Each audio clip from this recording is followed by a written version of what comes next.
Welcome back to Honors Calculus. In this video, we will be continuing our discussion of extrema with the mean value theorem. Mean value theorem along with Rowleys Theorem are really two lemmas, two ideas that are important to the development of our strategy of trying to identify extreme values. In the last video, we looked at the idea of critical values, and I gave a rough sketch of an idea that these critical values would help us identify the relative extrema.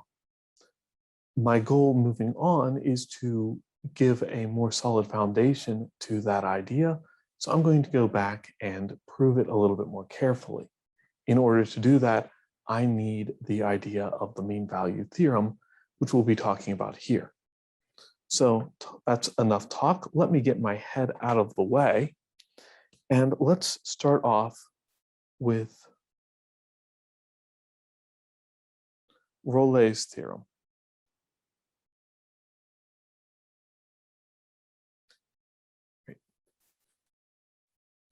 Michel Rowley, whose name I probably am horribly butchering, was a French mathematician. And one of the kind of interesting patterns that occurs in the development of mathematics, and really the development of most disciplines, is Rowley was active when calculus first came to prevalence in the mathematical communities. And he spent most of his academic career talking about how horrible calculus is, how useless it is, and how often it gives incorrect results. Then all of a sudden, he did a little bit of work with it, proved this result, and from there until the end of his career was a huge proponent for the applicability and usefulness of calculus. Rowleys theorem is very specific. That's why if it weren't so famous in the history of calculus, we would probably just call it a lemma. Let's let f be a real valued function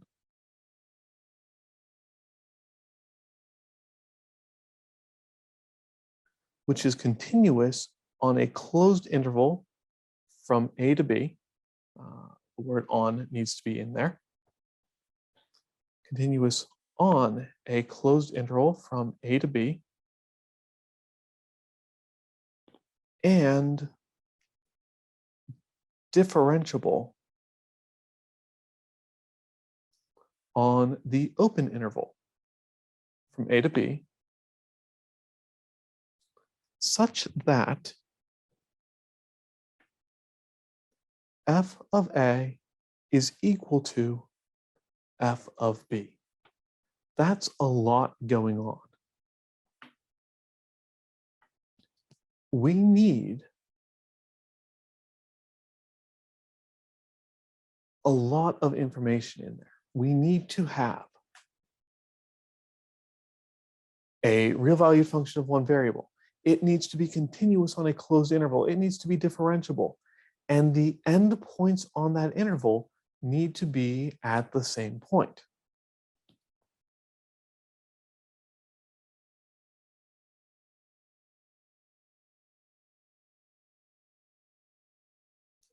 And if we have all of that, then there is some number c within that open interval from a to b, so that f prime of c is equal to 0.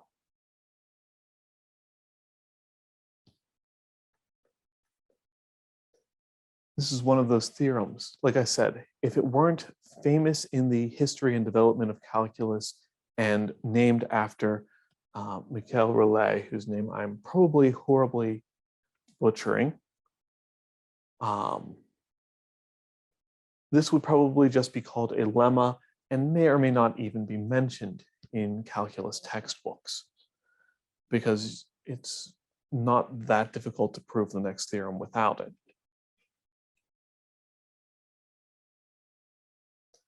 But to prove this theorem, I'm going to break the problem into 3 cases.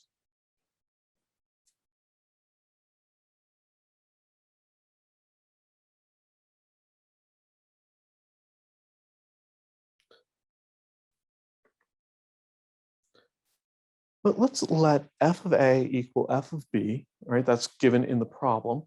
Let's define that value as k.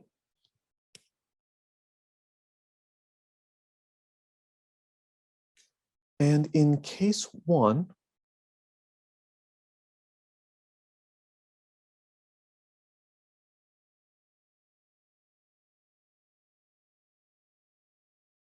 let's assume that f of x is equal to k for every x in AB. Right? F of x is constant. The derivative of a constant is 0. So f prime of x is equal to 0 for all x in AB, and any of them except for a and b themselves will serve as the value of c. Any c in the open interval from a to b has a derivative 0 and satisfies Rowleys theorem.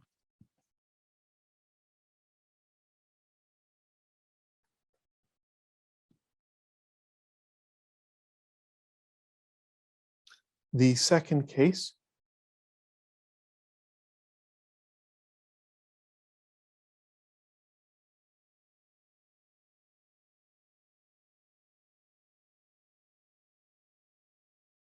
let's assume that there is some point D in AB so that f of D is greater than k, the value at the endpoints. Well, we have a function that is continuous on a closed interval. The extreme value theorem tells us that the extreme values will be met. The function will attain its maximum and minimum. And if there is some maximum not at the endpoint, right? Some point not at the endpoint where the function is bigger than it is at the endpoints, then it must attain its maximum at a relative maximum.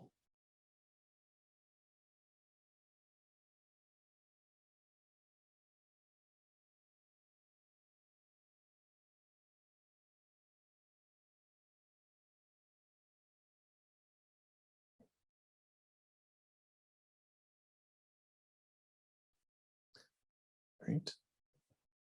Again, by the extreme value theorem, we know that f attains its maximum.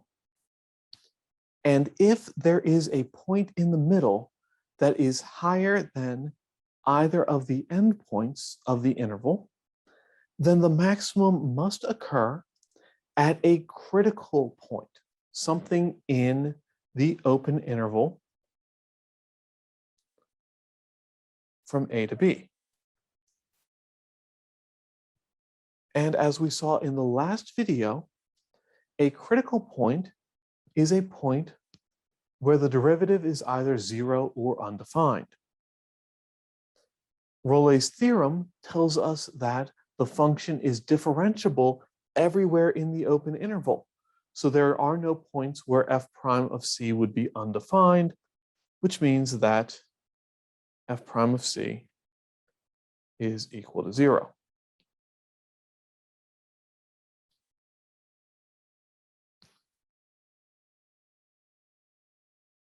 And then the third and final case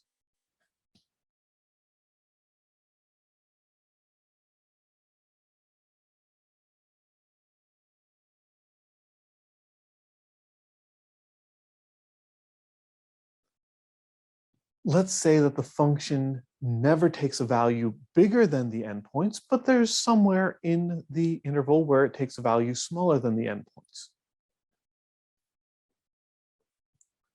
Well, in that case, we can use the same argument, but instead of with a maximum, with a minimum, right? F, by the extreme value theorem, f must attain its minimum somewhere in the interval. because we have a point in the interior of the interval that is smaller than either of the endpoints, f does not attain its minimum at the endpoints. And so based on what we talked about in the last video, f must attain its minimum at some critical point C.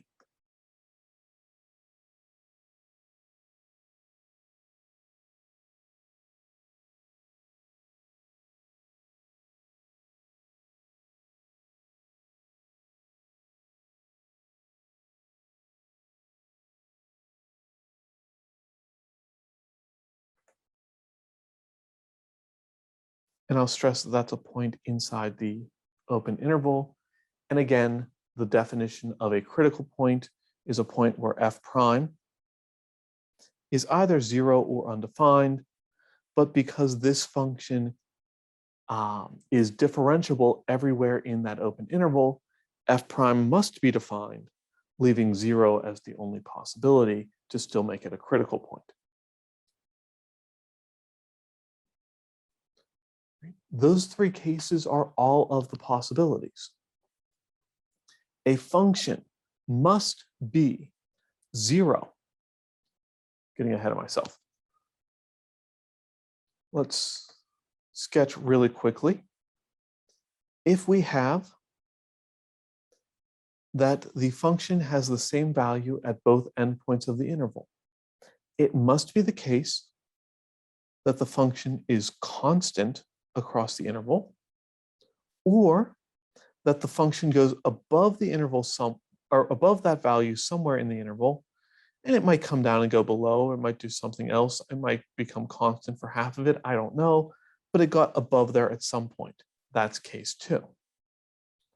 The only other possibility is that the function goes below and stays below. That's case 3. There is no other way you can draw a continuous line from a f of a to b f of b. So that exhausts all of our cases. And in each case, we were able to prove our theorem. So we'll take that as the closure of this proof.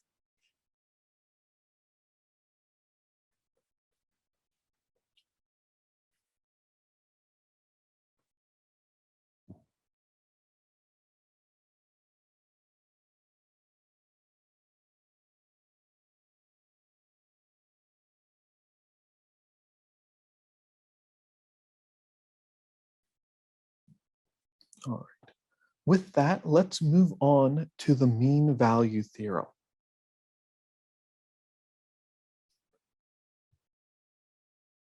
The mean value theorem is going to be very similar to Rowleys theorem, except that it is not quite so restrictive. We'll start off by letting f be a real valued function of one real variable, which is continuous on the closed interval from a to b, and differentiable on the open interval from a to b, but we're not going to have the restriction that the endpoints take on the same value.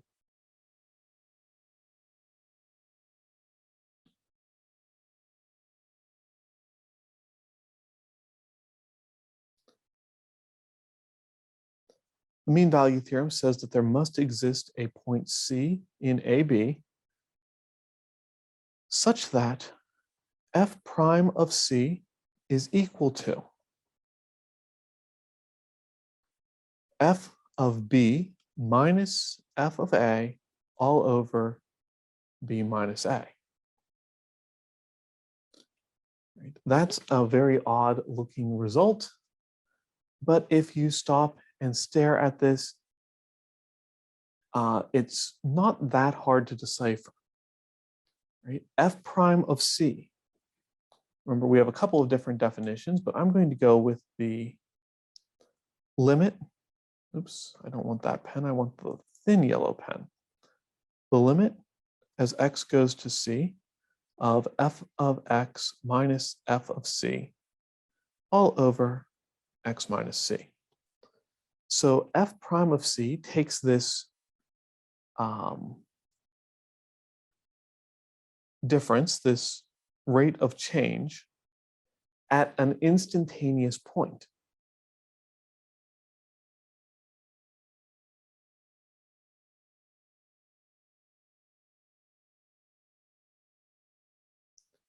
F of b minus f of a over b minus a is again a rate of change, but this is the average rate of change over the entire interval.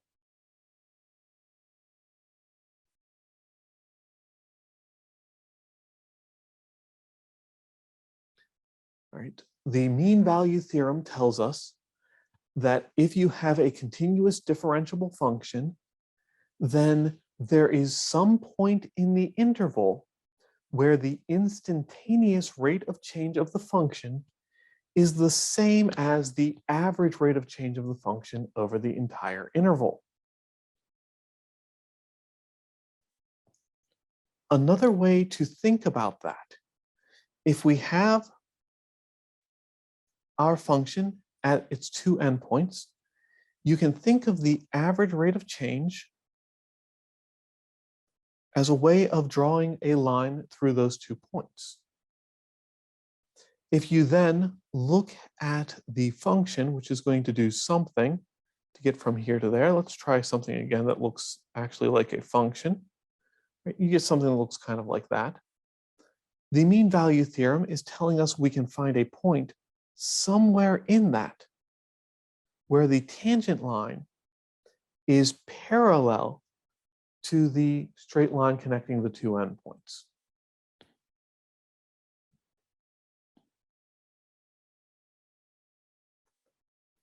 All right, so now let's get into the proof of the mean value theorem.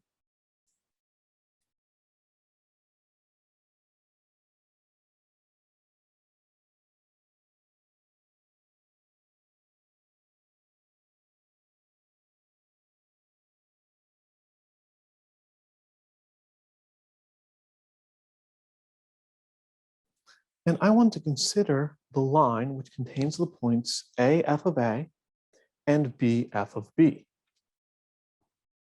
By the point slope form of a line, we're going to get y minus f of a is equal to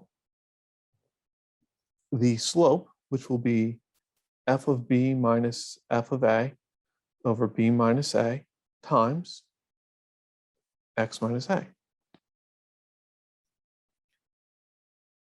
Rearranging here just a little bit,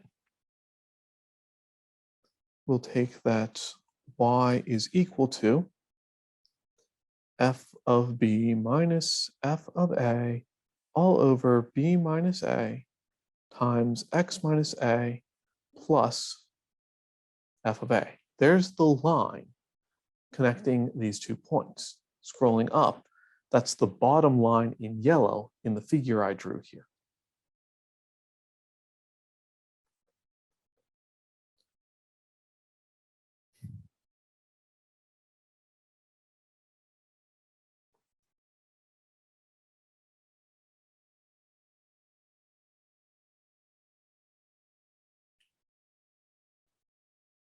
Now, I want to create a new function which I'll call g of x. And the value of g of x is going to be f of x minus this line that I just created. What f of x is, I don't know, but by subtracting this line, I get a very useful result to come out of it. This is, again, one of those weird things. How did somebody come up with doing this? I have no idea, but I'm glad that they did, because now that I've seen it, it makes sense to me. And hopefully now that you've seen it, it will make sense to you. But we're going to subtract this line from the function. And the reason that I want to do that is to notice that g of a is f of a minus f of b minus f of a over b minus a times x, which is a minus a plus f of a. A minus a is 0, so that whole first term goes away. I left a parenthesis out of this, sorry about that. When that first term all goes away, that means that g of a is f of a minus f of a, which is 0.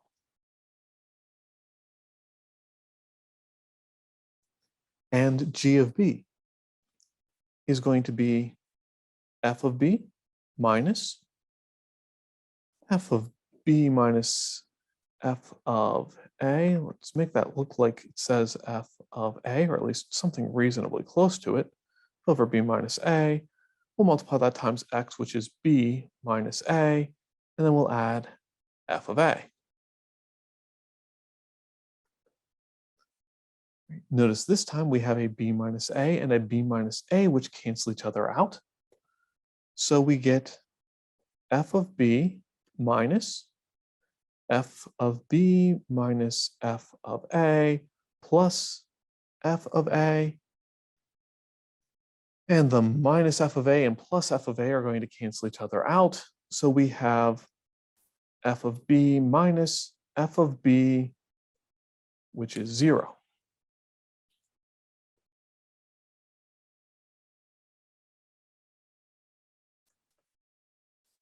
So g of a is equal to g of b, which is equal to 0. That doesn't really matter. What matters is that they're equal to each other, because that was the one condition that was missing from Rowleys theorem. That was the one condition we didn't have on f of x in the mean value theorem that we had for Rowleys theorem. We've now met that.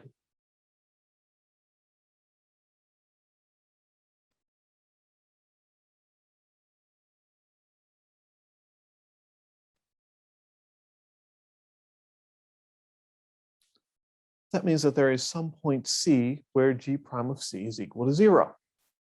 That's the conclusion from Rowleys theorem. Now, bringing that into this, we can evaluate g prime of C. That's going to be the derivative of, I'm sorry, I don't want g prime of C, I want g prime of x first, and then I'll get g prime of C.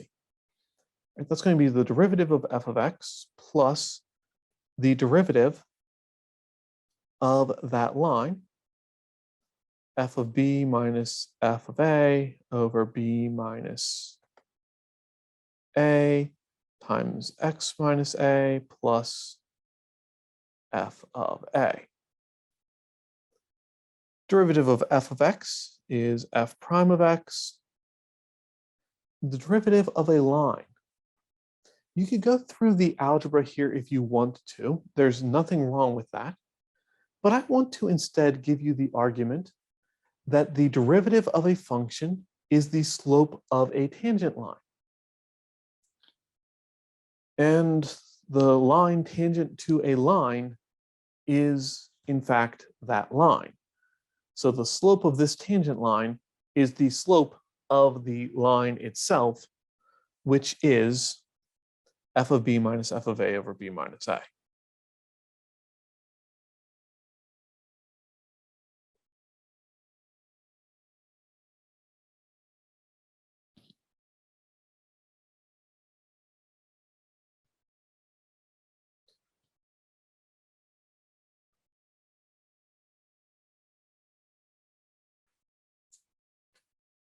So once we can make that conclusion, again, if you want to work through the algebra of this, multiply that out, take derivatives, notice that a lot of that is constant and derivative of a constant is 0, you do get to the same place.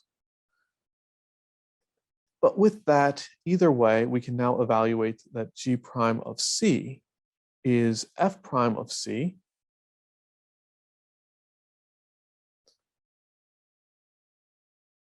And now I realize the other mistake I made. What should have been a minus in the definition of g of x accidentally turned into a plus here. Sorry about that.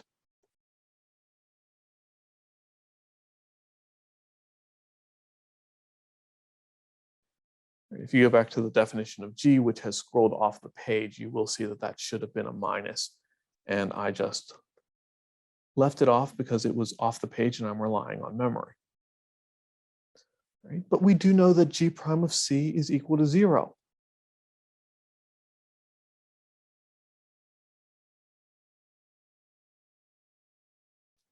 And so rearranging this equation, we do in fact get that f prime of c is equal to f of b minus f of a all over b minus a. Yay, we've now proven the mean value theorem.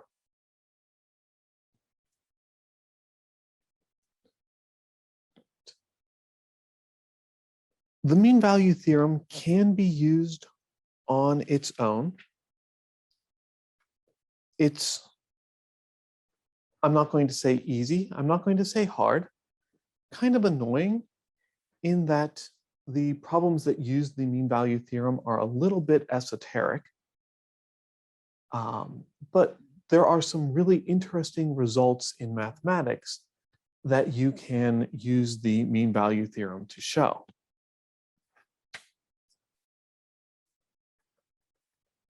Mostly we will be using the mean value theorem to show that, or to prove some of the results we'll look at in future videos.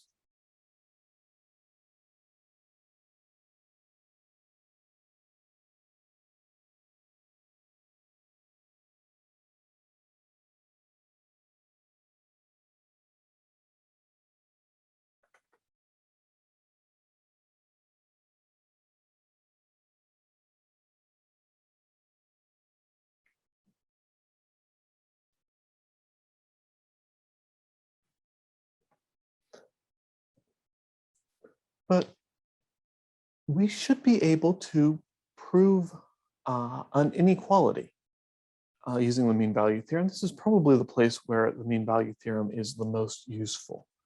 We can use it to prove inequalities. Specifically, what I want you to see looking at this statement here, prove that the absolute value of sine of x minus sine y is less than or equal to the absolute value of x minus y for all real numbers x and y.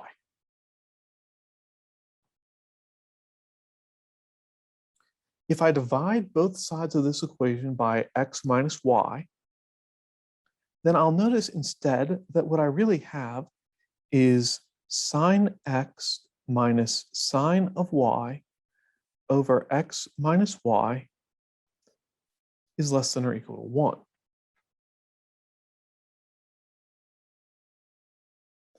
And the less than or equal to 1 is a little bit tricky, but this sine x minus sine y over x minus y is a thing that we have seen. This is the average rate of change of the sine function on the interval xy.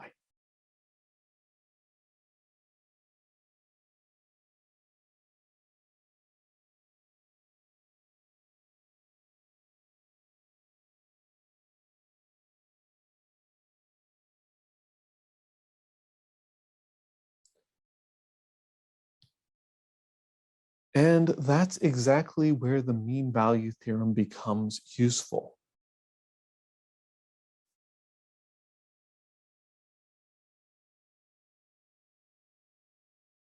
The derivative of sine of x is cosine of x.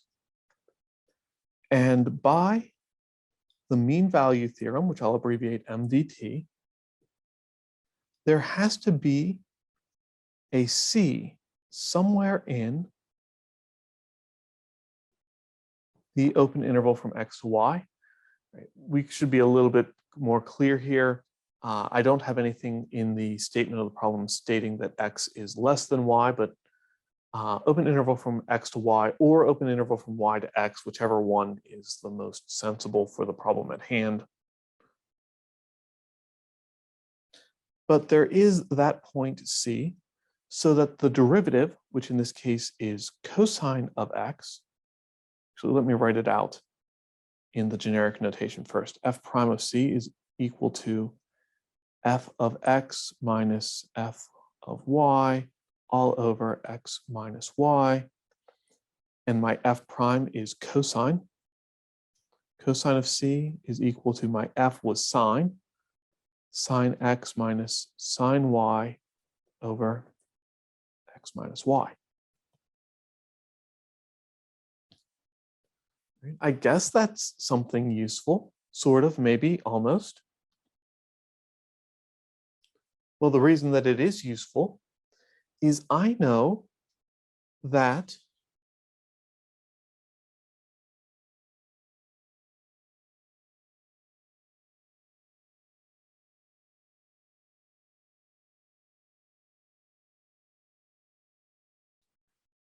cosine is defined so that the cosine of x is always between -1 and 1, which means that the absolute value of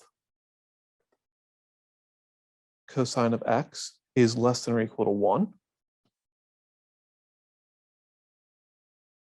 for all x, which means that the absolute value of the cosine of C is less than or equal to 1. And then by substitution, that means that the absolute value of sine x minus sine y over x minus y is less than or equal to 1. Put some serifs on this 1 so that it doesn't look like another absolute value sign.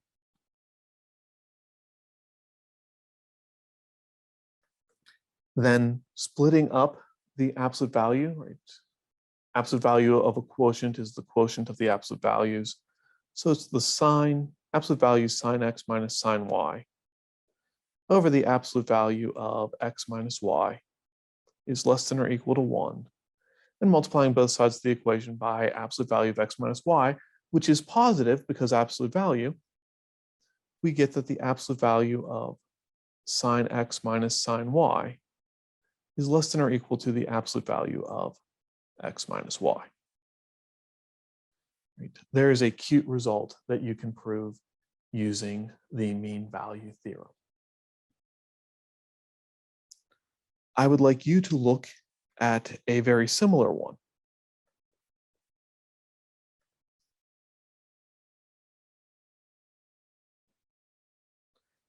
Just instead of sine, let's take a look at cosine.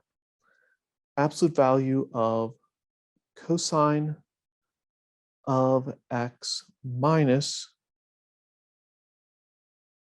cosine of y is less than or equal to the absolute value of x minus y for all real numbers x and y. I would like you to take a few minutes, see what you can do with this proposition, and I'll see you in the next video.